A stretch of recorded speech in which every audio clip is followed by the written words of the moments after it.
Dios los bendiga a todos. Ahora cuando cantábamos, echó al fondo del mar, o echó al mar, ¿verdad? Toda mi ¿qué? Maldad. Algo muy bueno es aprender a definir qué entiendo por maldad. O sea, si estoy diciendo al fondo toda mi maldad, ¿cuál es esa? ¿Cómo puedo entender cuál es toda mi maldad? ¿En qué consiste mi maldad? Es un tema, me llamó la atención el canto, porque es un tema que en la Edad Media muchos teólogos se dedicaron a tratar de sistematizar de dónde viene mi maldad o cómo se expresa esa maldad de la que yo digo que tengo. Es un esfuerzo que seguro algunos conocen y han ridiculizado algunos como los 7 pecados capitales. De hecho, películas tontas se han hecho al respecto. Pero no es tan tonto el tema. En España, actualmente, en Madrid, en una universidad, están trabajando, curioso, 7 inclinaciones humanas, o del ser humano, 7 inclinaciones que afectan su conducta. Y escúchelas, ¿cuáles son? No me dio tiempo de transcribirlo, se lo leo. No son cristianos, no son creyentes, son sociólogos, psicólogos, psiquiatras. Ellos hablan de 7 inclinaciones. El concepto de pecado ellos no lo manejan. Es más, creen que no es actual, que hablar de pecado actualmente no tiene sentido. Son estas inclinaciones: la soberbia o el orgullo, la avaricia o la codicia. 2. 3. La lujuria, la ira, la gula, la envidia y la pereza. Es muy curioso que aunque ellos nieguen el estar usando el concepto de maldad intrínseca en el hombre, en el ser humano, esos temas tenemos que estudiarlos muy bien cuando decimos: echó a la mar mi maldad, al fondo del mar. ¿Qué es lo que echó de mí? Nosotros estamos estudiando la naturaleza sobrenatural de la iglesia. Es imposible, Mario, José Jara, es imposible para un ser humano estar libre de soberbia o orgullo, codicia, avaricia, lujuria, ira, gula, envidia o pereza. Para cualquier ser humano común corriente sin Cristo Jesús es imposible ser libre de estos 7 que los teólogos de la Edad Media llamaron pecados capitales. Le llamaban capitales en su momento porque de ahí surgían otros. Consideraron que estos eran como los de la punta de la lanza. O sea que del orgullo surgen otros que nacen en el orgullo. Esto me puse a estudiarlo por lo que estamos viendo en las clases, el problema de Judas. Pero para que podamos coger el rumbo otra vez, ¿por qué es que estamos hablando de Judas en medio de la naturaleza de la iglesia, en la naturaleza sobrenatural de la iglesia? ¿Por qué estamos metiendo a Judas? ¿Cuál es la idea? Vea, si va conmigo, y ahorita vamos a orar, pero si podemos ir un momento al capítulo 13 de Juan, en el 31 decía, Juan 13, 31, entonces, esa partícula entonces, Mateo la usa mucho como buen judío. Juan también. Entonces, cuando hubo salido, ¿quién? Judas. Eso lo vimos. Entonces, cuando hubo salido Judas, dijo Jesús, y habíamos hecho la pregunta que solo una hermana, por cierto, después de que terminamos, se acercó y me dijo, yo sé por qué Judas no pudo escuchar eso. Eso es lo que vamos a trabajar, pero poco a poco. Y entendiendo que si no fuera por la gracia y la misericordia de Dios, seríamos atrapados por el orgullo, por la codicia, por la ira, por la gula, por la envidia. A mí no me importa el orden. A Juan parece que sí, en dos puntos. Juan es el único que registra en su evangelio dos tiempos. Cuando Satanás puso en Judas el pensamiento y cuando dice entró en él. Es el único que lo registra.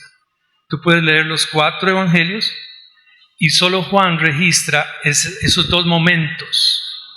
Uno cuando, y explicamos en la lección anterior, lanza el pensamiento. ¿Recuerdan cuándo fue que lo lanzó? ¿Qué fue lo que pasó? Donde Satanás pudo identificar, ay Judas, aquí te tengo. Fue en aquel momento cuando él lideró la revuelta de los discípulos de por qué esta mujer gastó este perfume tan caro y el dinero mejor se hubiera usado para ayudar a los pobres.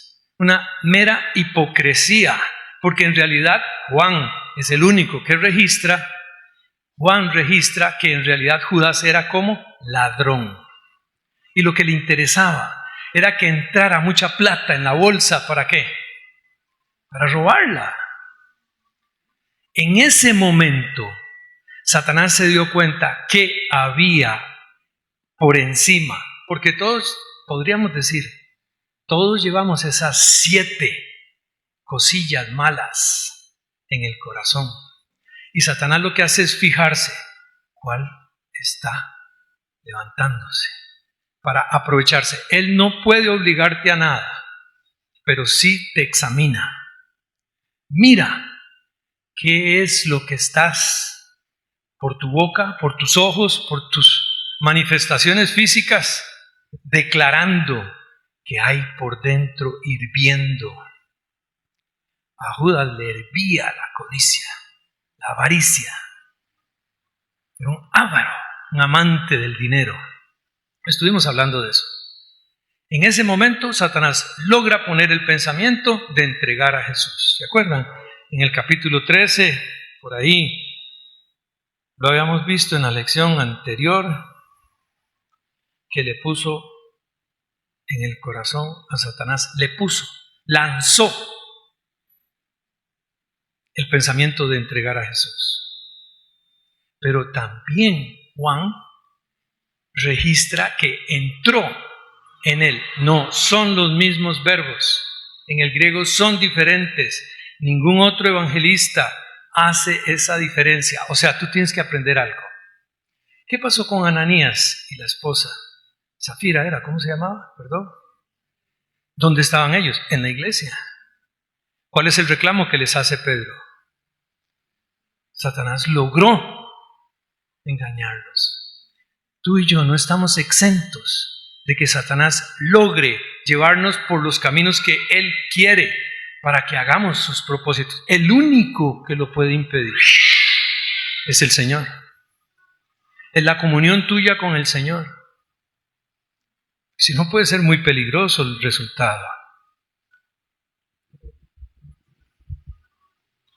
Ya lo habíamos visto en la hoja 9, la lección anterior, que en Mateo 26:8, en aquel momento de la molestia por el perfume, dice que se enojaron, pero Juan dice que Judas fue el vocero.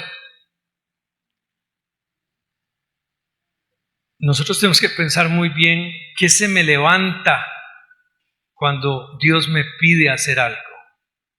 ¿Qué es lo primero que siento? ¿Un rechazo? ¿Un no quiero? No, eso no es para mí. Hay que estarse siempre presentando delante de Dios con sinceridad para que revise qué está pasando en mi corazón. Hay un salmo que dice, escudriñame y ve si hay en mí camino de perversidad. Lo dice el salmista. Si el salmista lo dice, ¿por qué tú no? ¿Por qué tú no te vas a arrodillar y le vas a decir al Señor, examíname y ve si hay en mí camino de perversidad? Aunque estés en la iglesia, aunque vengas todos los días, aunque diezmes, aunque leas la Biblia, aunque ores, no sé cuánto, puede que haya camino de perversidad. Hay una cosa muy complicadilla por ahí. Una cosa es trabajar para el Señor, otra cosa es trabajar con el Señor. Tendremos que estudiarlo. No es lo mismo. Para y con no es igual. Vamos a lo de hoy. Entendiendo que aquí va a pasar algo grave que hace que Satanás completamente entre en Judas. Antes había enviado el pensamiento y Judas lo aceptó. Pero hay un momento, Juan lo registra, que entró en él. Solo Juan. Eso también tendremos que verlo. ¿Por qué Juan sí lo vio? ¿Cómo se le llamaba a Juan? Comúnmente, ¿cómo se le decía? ¿Que era el qué? Discípulo amado. ¿Dónde acostumbraba a estar Juan durante las cenas? En el pecho del Señor. ¿Tendrá eso algún significado? Sí, sí lo tiene. Sí lo tiene. Busque conmigo, por favor, para que oremos. Filipenses, capítulo 2, del 3, creo que al 8. Dice así, en Reina Valera.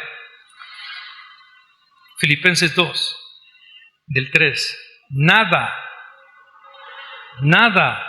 hagáis por contienda o por vanagloria, antes bien con humildad, estimando cada uno a los demás como ¿qué? Superiores a él mismo.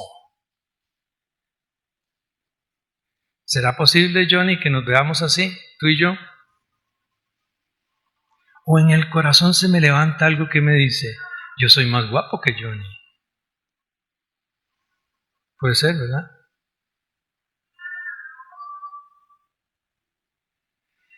Nada hagáis por contienda o por vanagloria, antes bien con humildad, estimando cada uno a los demás como superiores a él mismo. Yo soy profesor de matemáticas, Oldemar no.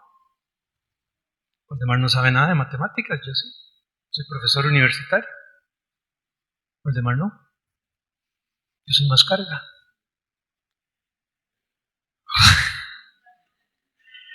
¿Cuántas veces yo me he topado que para predicar te preguntan, ¿y el título? ¿Y tu título? ¿Dónde estudiaste?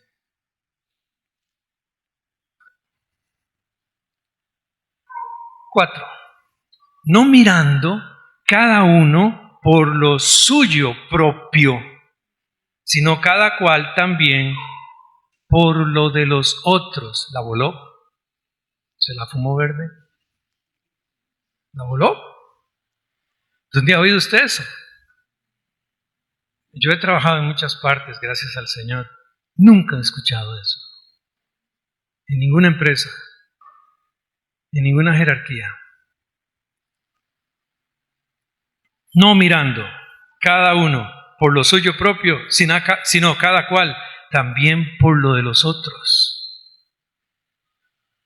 Haya pues en vosotros este sentir que hubo también en Cristo Jesús, el cual, siendo en forma de Dios, no estimó el ser igual a Dios como cosa a que aferrarse, sino que se despojó a sí mismo. lo que llaman los teólogos la kenosis. Se despojó a sí mismo, tomando forma de ¿qué? Por Dios. Y en el griego es doulos, esclavo, tomando forma de siervo, hecho semejante a los hombres. ¿De quién estamos hablando? Del Rey de Reyes, del gobernante del universo, al que le pertenece todo. Se despojó a sí mismo, tomando forma de siervo, esclavo, hecho semejante a los hombres. Y estando en la condición de hombre, se humilló a sí mismo, haciéndose obediente hasta la muerte y muerte de cruz. Si tuviéramos la capacidad de viajar en el tiempo y escuchar esas palabras en aquel tiempo, la muerte de cruz nos haría salir corriendo. Es algo espantoso, terrible. Leí todo un libro entero de estos doctores que estudian, ¿cómo se llaman los que estudian cuando muere una persona y averiguan cómo murió? ¿Cómo es? Patólogo. Dice Olde en buen español, muertólogo. Médico forense. Un médico que se convirtió, que el Señor lo llamó y lo escribió con mucha ciencia. Me lo robó un hijo mío, por eso no puedo ahora. Espero que lo lea. De cómo muere Jesús en la cruz. De por qué le sale agua de un costado cuando le meten la lanza. Del enorme sufrimiento, el físico. Y ahora piensa tú en el emocional. Verse ahí en la cruz, despedazado, molido por nuestros pecados. Más bien debería haber menos cristianos. Va a sonar raro si están los hermanos del grupo evangelístico. Pero cuando se concientiza en lo que significa ser cristiano, la verdad es que son pocos. No son muchos. No son muchos. Los que verdaderamente entienden la esencia del cristianismo. Y estando en la condición de hombre, se humilló a sí mismo, haciéndose obediente hasta la muerte y muerte de cruz. Si Dios lo permite, en algún momento sería bueno que estudiáramos un poco esa muerte de cruz. Pero haga una prueba.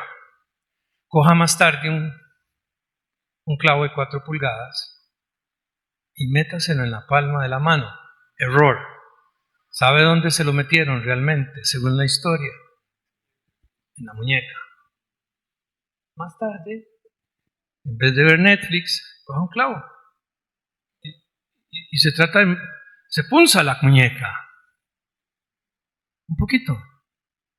Ojalá se toque, yo no sé, el nombre de los nervios y todas esas partes que este doctor cita, para que usted llegue al punto de sentir un golpe eléctrico espantoso. Eso hizo Él, mucho más, ¿verdad? Por ti y por mí. Bendito sea el Señor. Por Él estamos aquí. Por eso tenemos que trabajar hoy con ese tema del orgullo. Vamos a orar y tal vez usted, hermano, me ayude a repartir. Solo traje unas cuantas, ahí como se pueda. Me dejas una a mí porque te di todas. No me deje nada.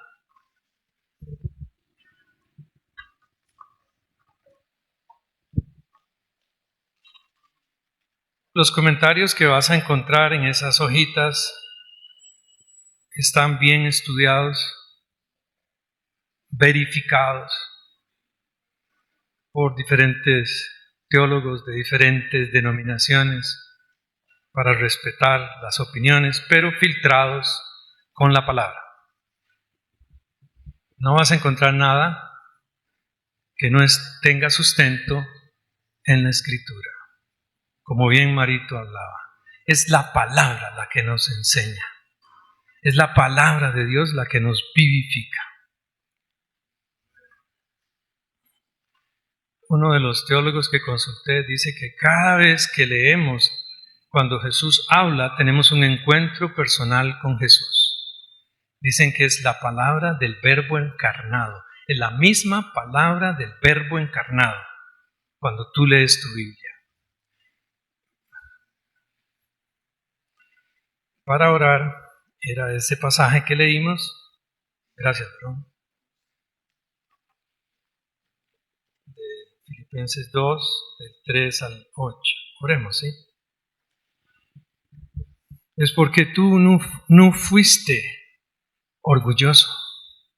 Es porque tú renunciaste a tus derechos, que hoy nosotros podemos cantar, podemos adorarte en espíritu y en verdad, porque en verdad sucedió que tú renunciaste a todo para darnos vida, verdadera vida, libertad. Somos libres del orgullo, somos libres de la avaricia y libres de muchas otras cosas que tú irás enseñándonos. Somos libres para servirte, Señor, y para servirnos unos a los otros en tu amor que has derramado en nuestros corazones por tu Santo Espíritu. Gracias, papá. En el nombre de tu Hijo amado, nuestro Señor y Salvador. Amén.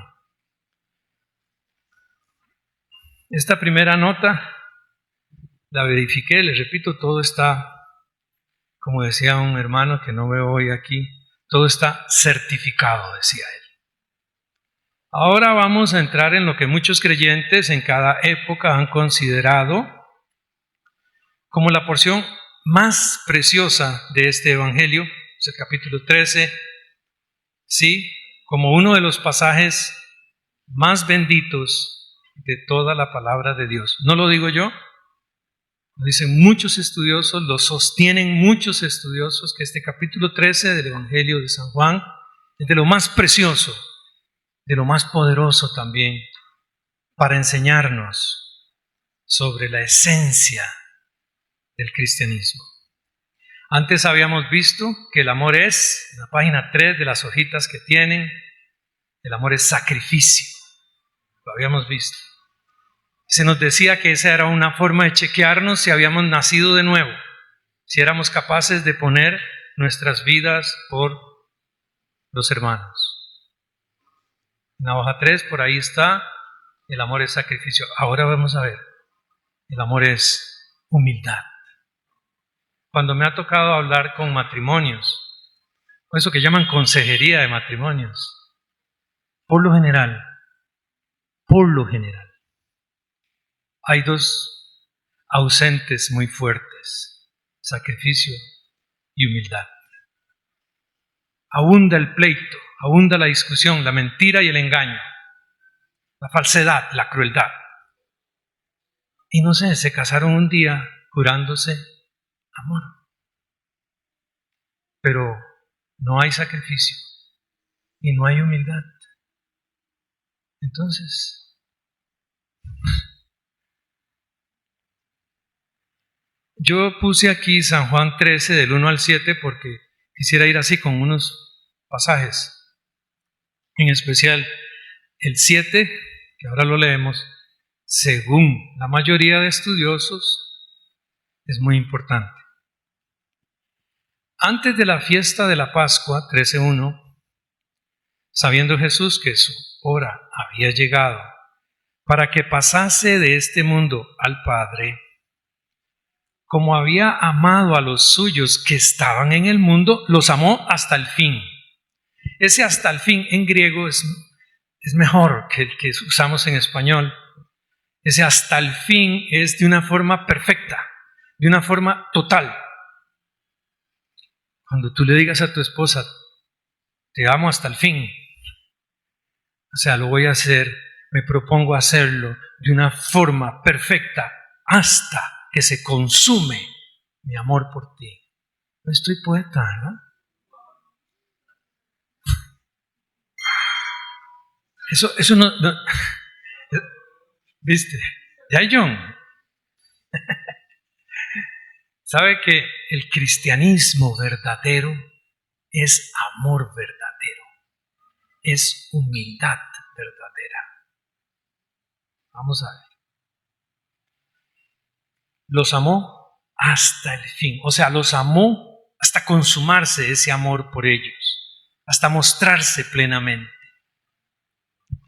Y cuando cenaban, como el diablo ya había puesto en el corazón de Judas Iscariote, hijo de Simón, que le entregase, eso ya lo estudiamos en la lección anterior. Sabiendo Jesús que el Padre le había dado, ojo, todas las cosas en las manos, y que había salido de Dios y a Dios iba. ¿Qué mayor conocimiento? Se levantó de la cena y se quitó su manto y tomando una toalla se la ciñó. Luego puso agua en un lebrillo, en una palangana, y comenzó a lavar los pies de los discípulos. Porfa, ¿qué es lo que tenía en la cabeza Jesús? Se lo leo. Que Dios le había dado todas las cosas. O sea, imaginémonos que a Oldemar Dios le revela que Él es el dueño de todo Atenas. Y de repente Oldemar coge una palangana y una toalla, un paño, y empieza a lavarle los pies a Marito. ¿Ves? Nosotros tenemos, una vez creo que se lo escuché a Oldemar y lo he leído en libros. Nosotros somos una contracultura. No somos como lo que ahí enseñan. Oye, ese es un grito de victoria. Somos una contracultura. Nosotros no pensamos como piensan ahí afuera. NO. Amén. Sabiendo Jesús que el Padre le había dado todas las cosas en las manos y que había salido de Dios y a Dios iba, sabiendo, ese sabiendo es muy profundo en el griego también. Es un conocimiento no meramente intelectual, es que inunda todo tu ser. Lo sé, estoy completamente seguro. Voy para Dios. ¿Dónde? Dios. Se levantó de la cena y se quitó su manto y tomando una toalla se la ciñó. Luego puso agua en un lebrillo. Mire, todos los detalles son importantes. A él nadie lo ayudó. Y si le hablo de la historia, eso era muy común cuando se reunían a la cena o a las reuniones de ellos, los judíos, lavarse los pies. Pero tenían esclavos para ese servicio.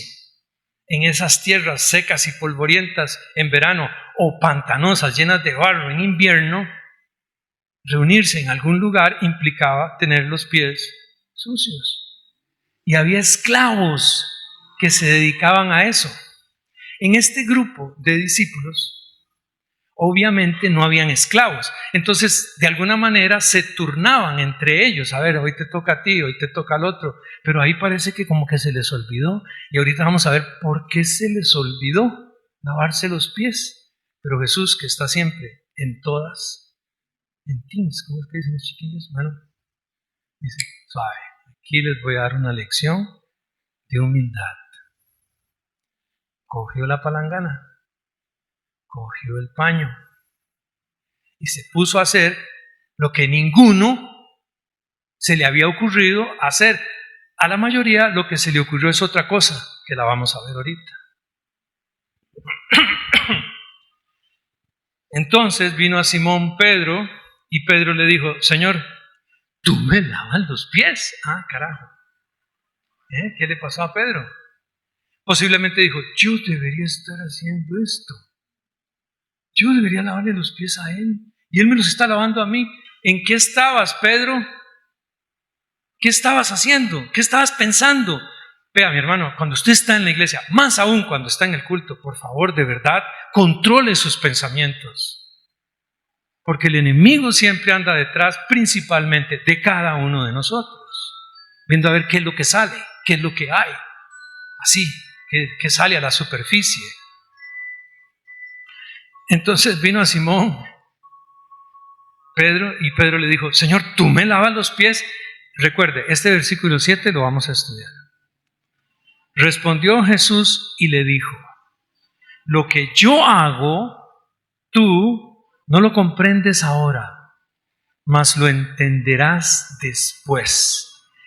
En esas palabras, así por encimita, ahora, solo en este momento, se descubre que hay un sentido superior a lo que físicamente está sucediendo y que luego algunos lo van a entender.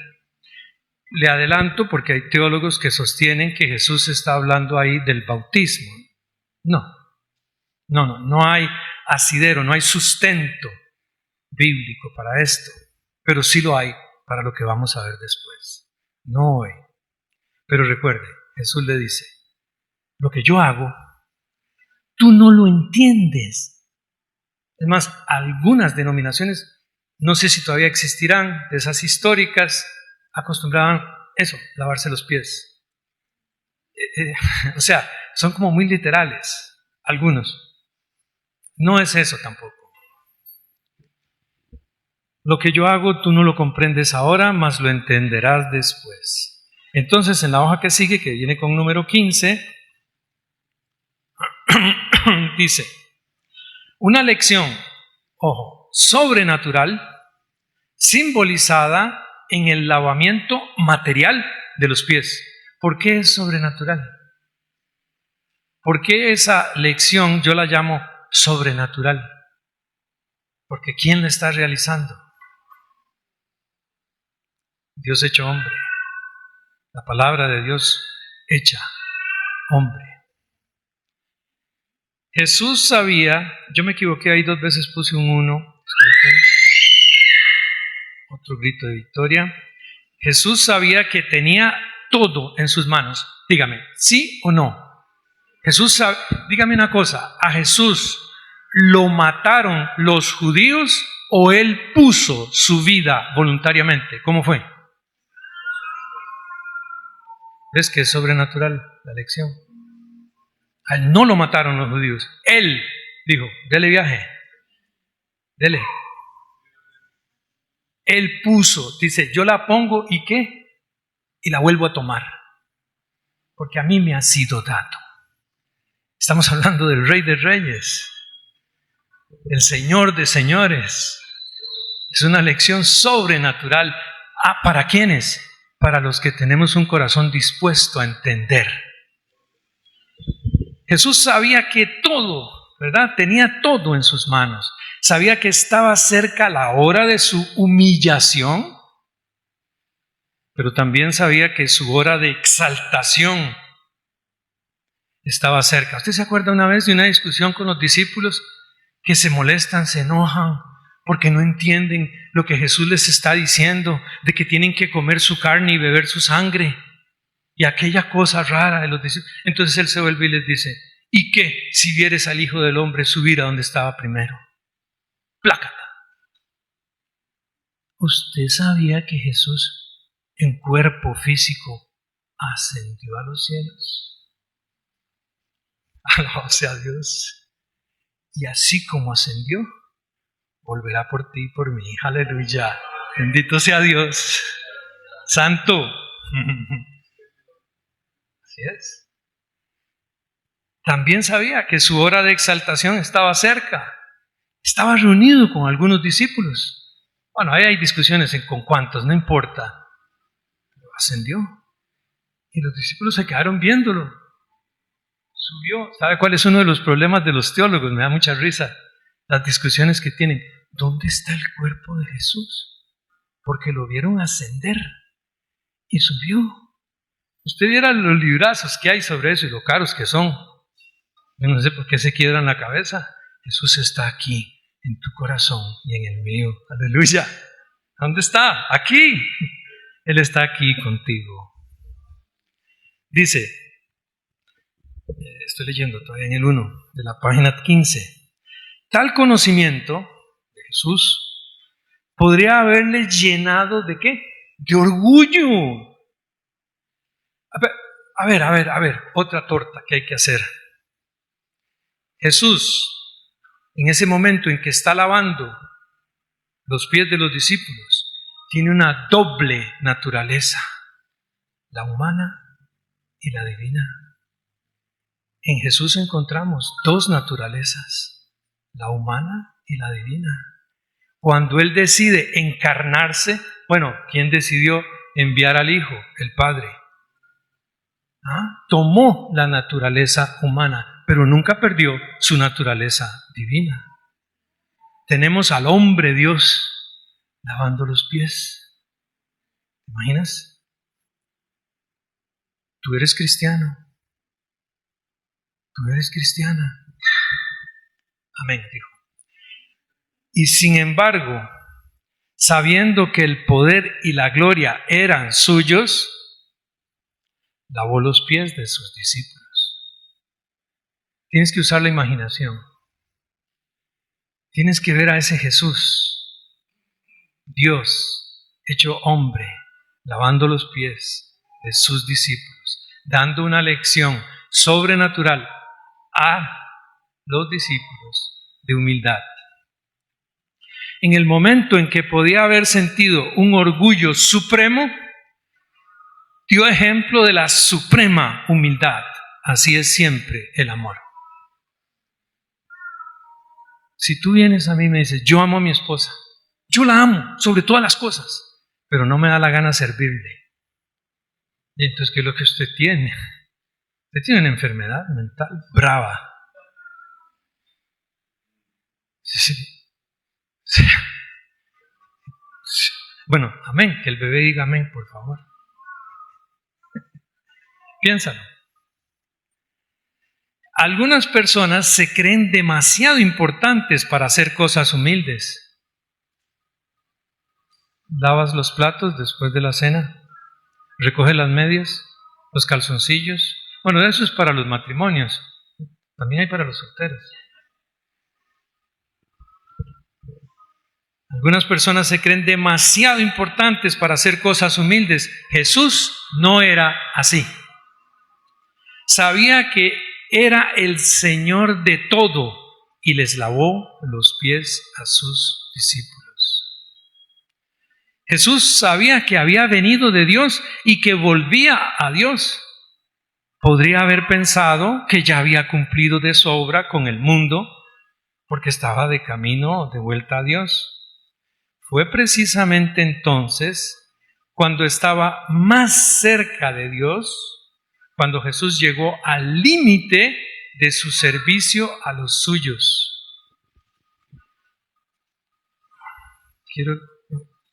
Ahí sigue en una forma tal vez como más fácil. Lo maravilloso de Jesús es que el estar más cerca de Dios, lejos de apartarle de los seres humanos, le acercaba aún más a ellos. ¿Usted ha visto los evangélicos repugnantes?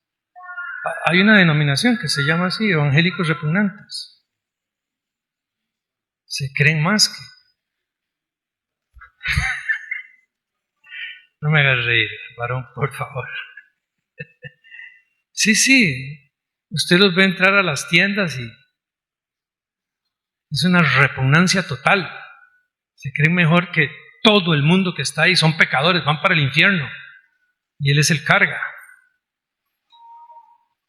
Siempre es verdad que no hay nadie que esté más cerca de las personas que el que está más cerca de Dios. Yo le ruego que más tarde piense o cuando pueda, si el que usted es ahora cristiano lo apartó de las personas. Ya usted no le habla a aquel porque usted es mejor. Eso hoy es muy común. Hay unas denominaciones que, bueno, hay que respetar.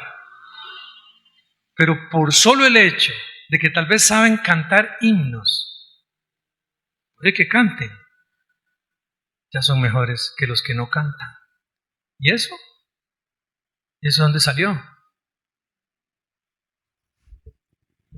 Siempre es verdad que no hay nadie que esté más cerca de las personas que el que está más cerca de Dios. O sea, entre más cristiano seas, más humano eres y más entiendes la miseria humana. Amén. Yo cometí un error.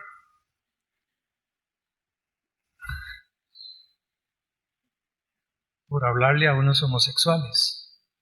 Entonces ya no me querían recibir en la congregación. O sea, no es que no me querían recibir, sino que hay que tener cuidado con el hermano, porque anda con homosexuales. Gracias a Dios que tengo esposa, hijos y nietos. Otro error, allá en el Líbano, seguro Olde sabe, hay un lugar ahí muy peligroso. Como un hermano entré a predicarle a los transvestis. No es que me gusten, pero sí, me metí en un bar terrible y un hombre me iba a pegar, porque yo estaba hablando. ¿Y saben quién me defendió? Es que mira lo bien que pelean, hermanito. Son buenos. Sí, un hombre muy perdido me defendió. A mí me gusta oírlo a él hablar. O lo deja hablar, o averiguo qué desayunó.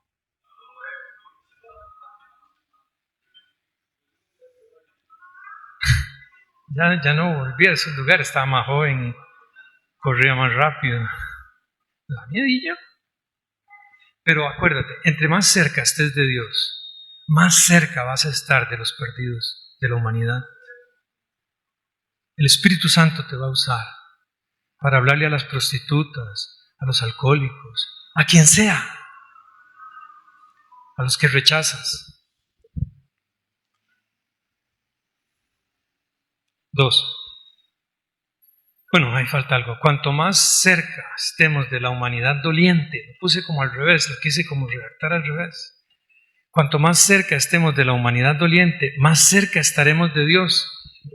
No me gusta hablar de ella mucho. De hecho, no. Hay que tener mucho cuidado. Pero ¿quiénes saben algo de la Madre Teresa de Calcuta? Algo. ¿Sabe dónde se fue a meter ella? ¿Sabe con quién trabajó ella? Yo he leído de ella. Hay que tener cuidado.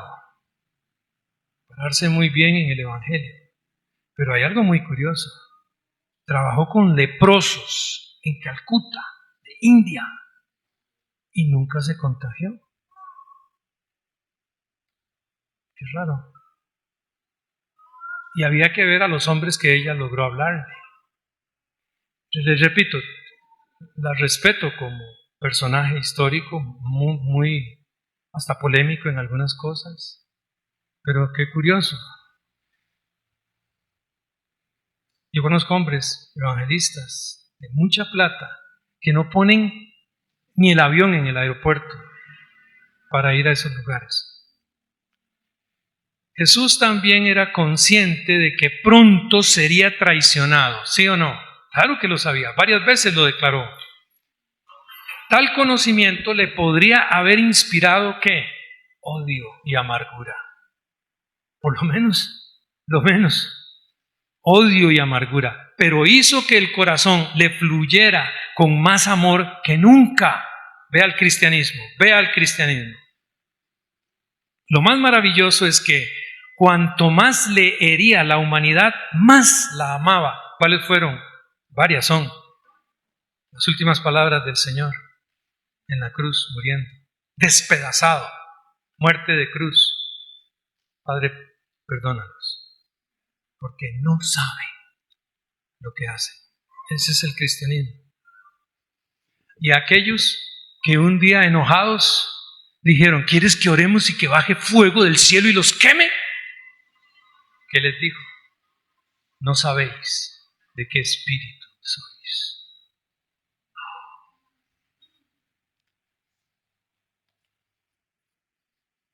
¿Se acuerda cuando yo te dije que una forma de verificar si eres cristiano es darte cuenta si ese amor de Dios te lleva a poner la vida por el otro.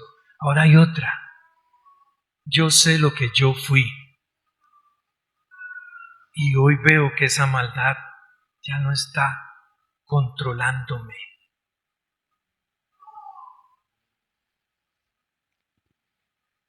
Podía tener el corazón lleno de odio y amargura, pero hizo que su corazón le fluyera con más amor que nunca. Lo más maravilloso es que cuanto más le hería a la humanidad, más la amaba. Es tan fácil y tan natural tener resentimiento por las ofensas recibidas y amargarse por los insultos y las injurias. Es muy natural, pero la iglesia tiene una naturaleza sobrenatural. Nosotros somos participantes de esa naturaleza divina porque Dios nos llamó y en nosotros está ese amor que hace que el odio y la amargura no fluyan de nosotros, sino el amor por todas partes. Alabado sea Dios. Eso es un misterio. Eso es un milagro, que cuando te ofenden, tú no respondes de la misma manera, sino que más bien por dentro dices: Espíritu, ayúdame a amar a esta persona, a no partirle la cara. Perdón. Hay que ser realistas. Una vez con Marco Aurelio íbamos por un lugar a entregar unos víveres y para un hombre: móntense. Es que estuviera el lugar donde andábamos. Y el saco de víveres y todo, ¿verdad? Y después, cuando nos llegó, después se vuelve y dice: oh miserables, no tienen ni siquiera transporte. Y Marco le dice: Dios es capaz de usar hasta un burro para que se cumpla su propósito. Pero Marco era capaz de agarrarlo y ahorcarlo. Examínate. Ya mis manos no son libres para hacer lo que querían hacer o hacían antes. Malas costumbres. Ahora las controla el Espíritu Santo. Bendito sea Dios. Dice: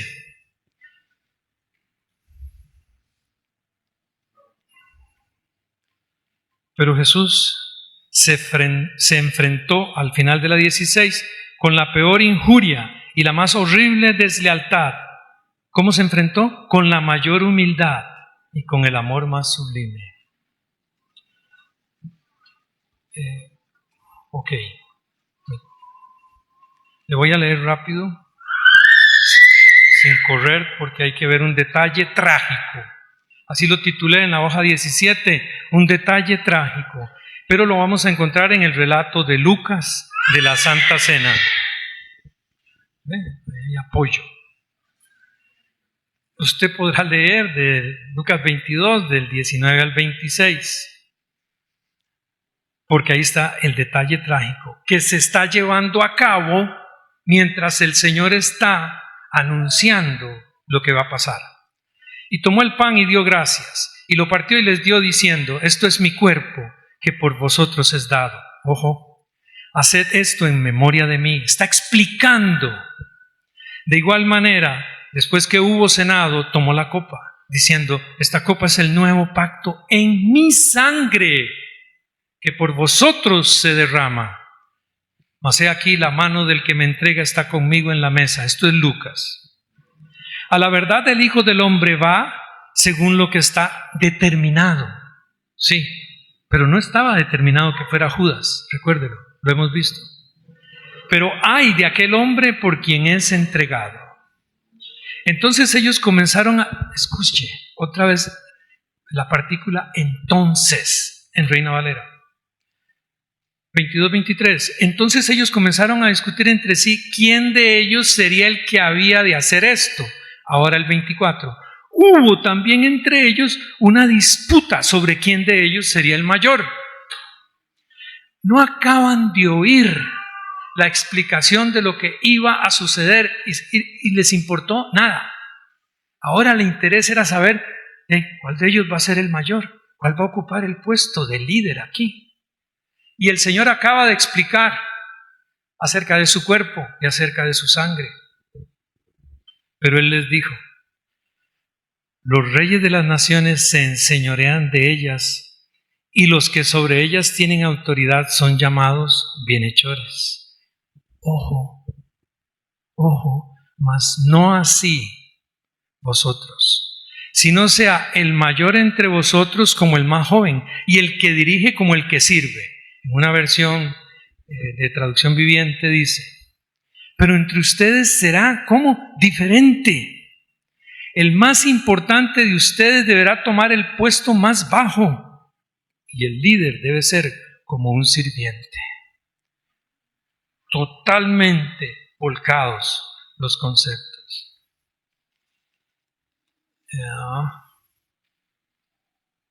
Todavía tengo chance. Ok, vamos a terminar la 18. Aquí está. Entonces, en la página 18, entonces los discípulos se pusieron a discutir a cuál de ellos había que considerar como el más importante. Aún a la vista de la cruz, los discípulos seguían discutiendo cuestiones de primacía y de prestigio. Puede que aquella discusión produjera la situación que hizo que Jesús tomara una toalla y una palangana para lavar los pies de los discípulos. Aquí tenemos la lección de que no hay más que una clase de grandeza, la del servicio. Eso es ser cristiano. Eso es cristianismo puro. En todas las esferas de la vida, lo que estropea el esquema de las cosas es el deseo de eminencia y la indisposición a tomar un puesto subordinado. A un jugador se le excluye un día del equipo y ya se niega a jugar nunca más. Un miembro del coro al que no se le deja cantar un solo, ya no quiere seguir cantando. En cualquier sociedad puede suceder que se olvide a alguien involuntariamente y o explota de rabia o se llena de rencor. Cuando estemos tentados a pensar en nuestra dignidad o prestigio o derechos, recordemos al Hijo de Dios con una toalla y una palangana, arrodillándose a los pies de sus discípulos para lavárselos. Bendito sea el Señor. No se le olvide algo. ¿A qué vino el Señor? Y no a ser servido, y a dar su vida en rescate por muchos. Que esa imagen de Cristo se forme en cada uno de nosotros, donde el Señor nos tenga. Amén. Dios los bendiga.